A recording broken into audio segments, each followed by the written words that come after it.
So if any of you have seen the Clone Wars, he is all of the clones in the Clone Wars.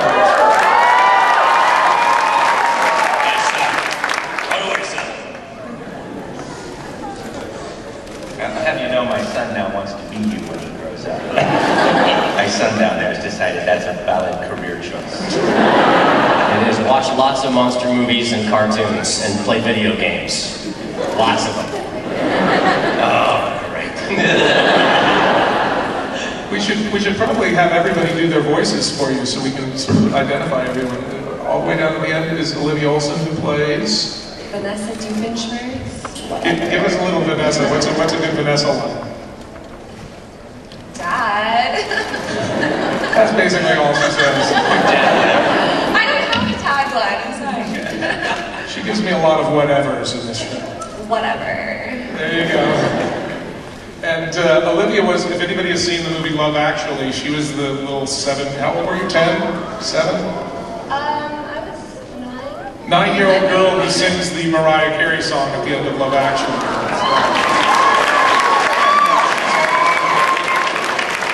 And she's done Perry for you already. It was like, I was doing Perry. Do that again.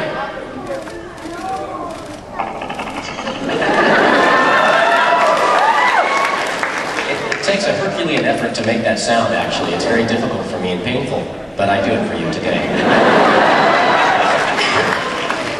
What he was like chomping. He was like, Cave Perry was chomping up there. I can... That kind of works out. Back of the throat's helpful for that. I love that you also do the mouth with your hand. That somehow helps the noise. I hail from puppetry. And then Vincent, of course, is... I'm not Ferb. He's not No, I'm Phineas. Phineas Ferb, as a matter of fact. And don't anybody forget that.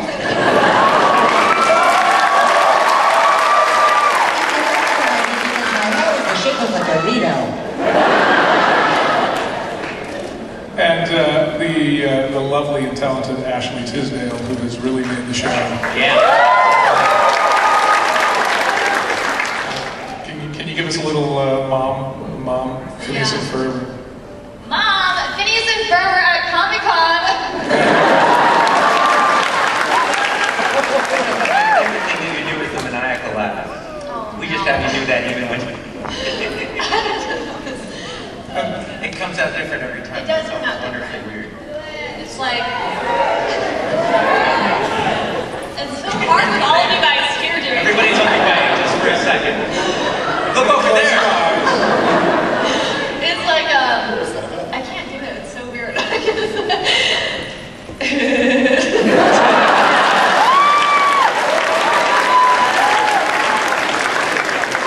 actually did the sounds for her dog in Sharpay's Fabulous Adventure. I did. I like just little dog sounds. I'm serious. I love that she doesn't know that. We're very happy. They brought him in quietly so as not to upset the dog, but his voice was being replaced. Yeah, it's like singing in the rain. And then, to my immediate left is the lovely and talented Jeff Swami-Marsh, who plays... What do you think? He Dr. Doofenshmirtz is up to no good again. Get out there and kick some doofy butt.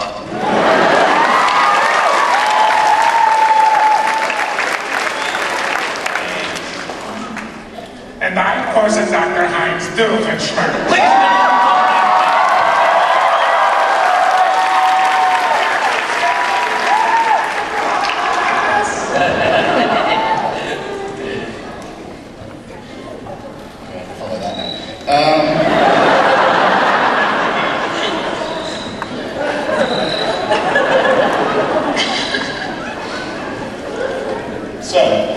In this movie, we get to see a different side of almost all the characters.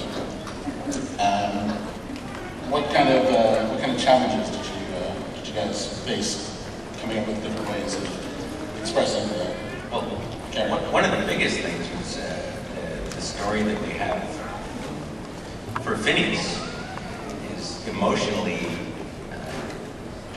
bigger stretch than by a long shot than we've ever done in this. Phineas finds out that his pet platypus is actually a secret agent. And he's not okay with it. Because he suddenly realizes that that means that for all these years, his pet's been lying to him. And so he has to deal with that whole emotional issue, while at the same time saving 2 dimensions from the truly evil second dimension, Dr. Heinz Doofenshmirtz, who has already taken over his tri-state area in the second dimension. So that was one of the biggest things, was to take the character to kind of that emotional place, especially Phineas, who's always so upbeat. And I really had a big acting challenge in differentiating between the 2 Doofenshmirtzes, because one of them is more like, Pt2, and the second one is more like this. He's more, Pt2. So it's a very subtle difference, but one of them is a little more evil. I don't know if you can tell. Who can tell which one was which? Anyone? Was what? The second one was which one?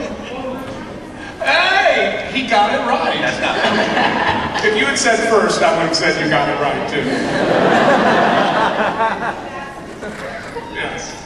And Candace in the second dimension is sort of a really tough action star. She ends up being the leader of the resistance against the other Doofenshmirtz, which I think we'll show you a little bit of right now. Is it time for that clip?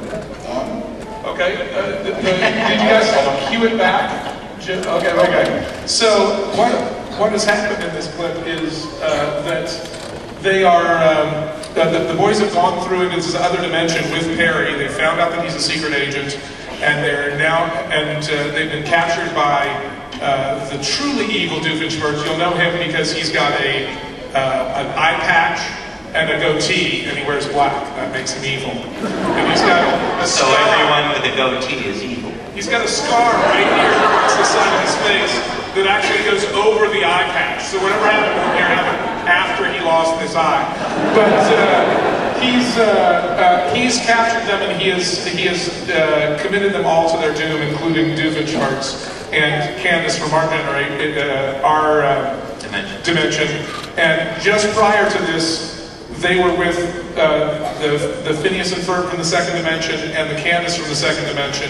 And the Candace from the second dimension, in order to save her own brothers, had sort of thrown them to the wolves. And it had gotten a lot of hell from her brothers, who felt like they could have saved everybody. And she's like, no, it was my decision to make, and somebody's got to make the grown-up choices. So here's where they're being sent to their doom. I'll show you this a little bit.